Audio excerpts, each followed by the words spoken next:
ऐसा व्यवहार नहीं करते। संविधान को किस प्रकार से नेहरू गांधी परिवार ने पैरों तले कुचला है, इसकी व्याख्या करने बैठूंगा तो पूरा दिन निकल जाएगा, खत्म नहीं होगा। लेकिन संविधान की पुस्तक लेकर के घूम रहे हैं। मैं आ रहा हूं अपने मूल सवाल पर कि कोई पार्टी अछूती नहीं है, खेल बहुत गहरा है, षड्यंत्र बहुत गहरा है, उस पर मैं आ रहा हूं। लेकिन श्रीमान राहुल गांधी भाषण के दौरान किस प्रकार का अनर्गल, और यही ये भारत जोड़ो यात्रा के दौरान भारत तोड़ो बयान दे रहे थे।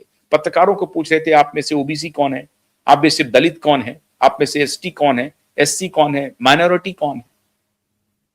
ये भारत जोड़ो यात्रा के दौरान कर रहे थे। तो खैर, इस परिवार पर केंद्रित रहने की आवश्यकता नहीं है।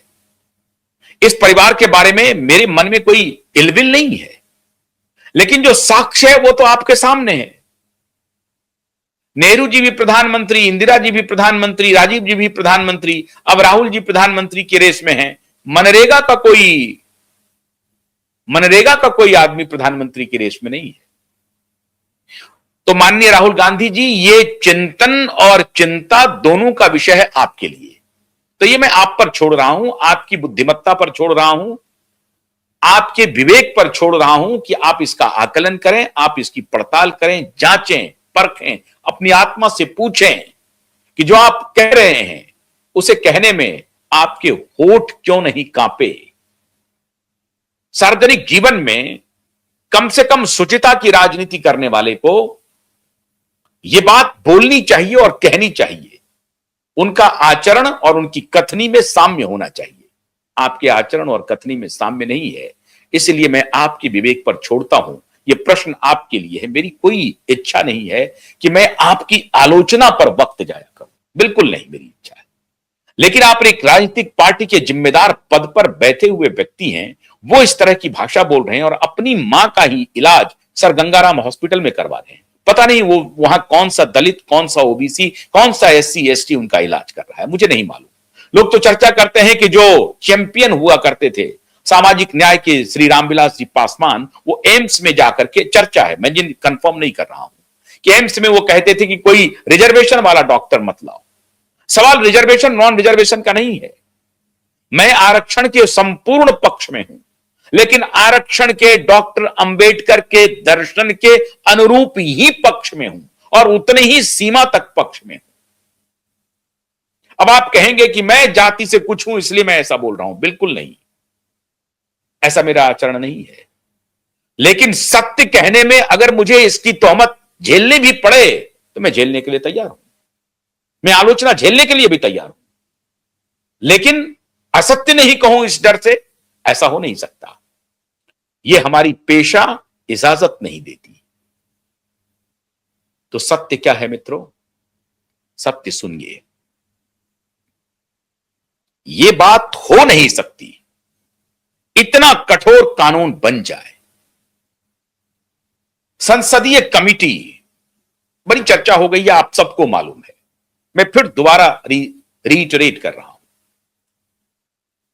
जिस संसदीय कमेटी ने अनुशंसा की, 31 सदस्यों की वो समिति है, और 31 सदस्यों की समिति में के चेयरपर्सन है श्रीमान दिग्विजय सिंह जी, और बाकी उसमें 21 सदस्य लोकसभा से और 10 सदस्य राज्यसभा से। बड़ी संख्या में भारतीय जनता पार्टी के भी सदस्य हैं, लोकसभा राज्यसभा दोनों से। लेकिन राज्यसभा से अधिकतर सदस्य बीजेपी जो सत्ता में है, सत्तारूढ़ पार्टी के अलग से है, और उसमें भारतीय जनता पार्टी के भी लोग हैं। रविशंकर प्रसाद है वहां पर, संबित पात्रा है वहां पर संसदीय समिति में, एक अग्रवाल साहब है, वो है संसदीय समिति में। पूरा संसदीय समिति ही पढ़ देता हूं, पूरा संसदीय समिति संक्षेप में होगा, थोड़ा सा लंबा वीडियो होगा, इंतजार कीजिए, क्योंकि असली मुद्दे पर मैं आता हूं। चेयरपर्सन श्री दिग्विजय सिंह हैं। राज्यसभा से जो सांसद हैं इस एजुकेशन कमेटी में, संसदीय समिति में, श्री विकास रंजन भट्टाचार्य, मिस सुस्मिता देव,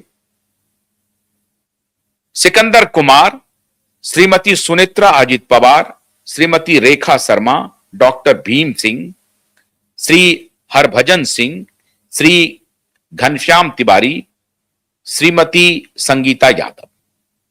और लोकसभा से हैं श्री ब्रिजमोहन अग्रवाल, इन्हीं का मैं जिक्र कर रहा था, doctor Angomcha Bimol Akoijam, Shrimati Rachna Banerjee, Shrimati Shobhaben Mahendra Singh Baraiya, Shri Darshan Singh Chaudhary, Shri Jitendra Kumar Dohare, professor Varsha Eknath Gaikwad, Shri Abhijit Gangopadhyay, doctor Hemang Joshi, Shri Amar Sharadrao Kale, Shri Kalipada Saren Kherwal, advocate Dean Kuriakose, doctor Sambit Patra, Shri Ravishankar Prasad, doctor D Purandeswari, Shri Rajeev Rai, Shri Ziaur Rahman, Shri Karan Bhushan Singh, miss Bansuri Swaraj, Shri Kamakhya प्रसाद तासा, doctor T Sumathy alias थमनजाची,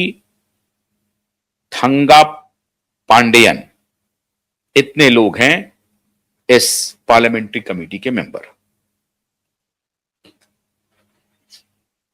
Zakir Naik को जाकिर नायक जी कहने वाले एक कट्टर इस्लामिस्ट टेररिस्ट, जिससे 50 लाख रुपए की फंडिंग राजीव गांधी फाउंडेशन को प्राप्त हुआ। दिग्विजय सिंह उनके कार्यक्रम में जाकर के जाकिर नायक जी कहते हैं। वो भगौड़ा है, तो देश से भाग चुका है, सरकार उसे ढूंढ रही है जाकिर नायक को।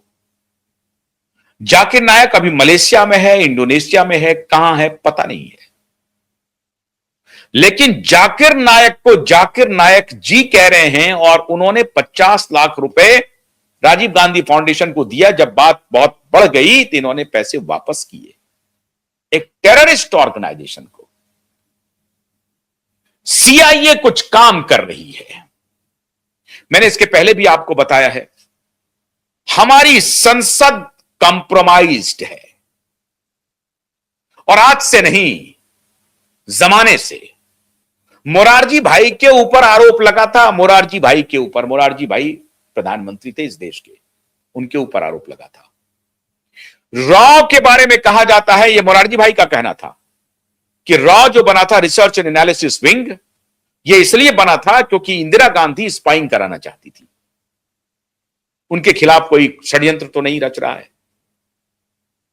और कई ऐसी घटनाएं हुई, प्रधानमंत्री की गलती की वजह से हमारे स्पाई बाहर बाहर मारे गए हैं, उसका भी जिक्र मैं किसी दिन करूंगा। हमारे देश का कौन सा नेता कॉम्प्रोमाइज्ड है, यह कहना मुश्किल है।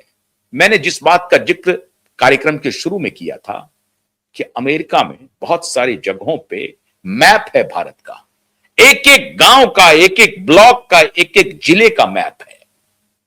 6 लाख से अधिक गांवों का मैप है, ब्लॉक का मैप है, डिस्ट्रिक्ट शहरों का मैप है, और पूरे प्लानिंग्स के साथ यह खेल चल रहा है। भारत की आबादी युवा आबादी है। युवा आबादी सबसे ज्यादा कहां रहती है? एजुकेशनल इंस्टीट्यूशंस में, कॉलेज में, विश्वविद्यालय में। तो इस बार तैयारी यह की गई कि इनके जड़ में मट्ठा डालो, वहीं से विद्रोह करवाओ, वहीं से विस्फोट करवाओ। बात नहीं बन रही है बांग्लादेश में सत्ता परिवर्तन करा दो, नेपाल में करा दो, श्रीलंका में करा दो, अफगानिस्तान में करा दो, इससे भी बात नहीं बन रही है। हिंदू मुसलमान का वॉर चलाओ तेजी से, नई बात बन पा रही है। तो फिर क्या करो? जातीय उन्माद फैलाओ, इस देश को टुकड़ों में बांटो, बनने मत दो, खंडित कर दो, विभाजित कर दो, जातीय वैमनस्यता का जहर बो, और वो जहर कैसे बोया जाएगा? तो उसकी जो लेबोरेटरी है वो एजुकेशनल इंस्टीट्यूशंस हैं। और ये जहर बोएगा कौन? ये जहर बोएगा जो देश की सबसे बड़ी पंचायत है, उसके लोग बोएंगे जो पॉलिसी बनाते हैं। दिग्विजय सिंह एक ऐसा व्यक्ति, एक ऐसा षड्यंत्रकारी व्यक्ति जो हिंदुत्व, हिंदू भगवा आतंकवाद की परिभाषा गढ़ने में सबसे पहले व्यक्ति थे। ये उस पत्रकार की पुस्तक रिलीज करने वाले में से एक थे।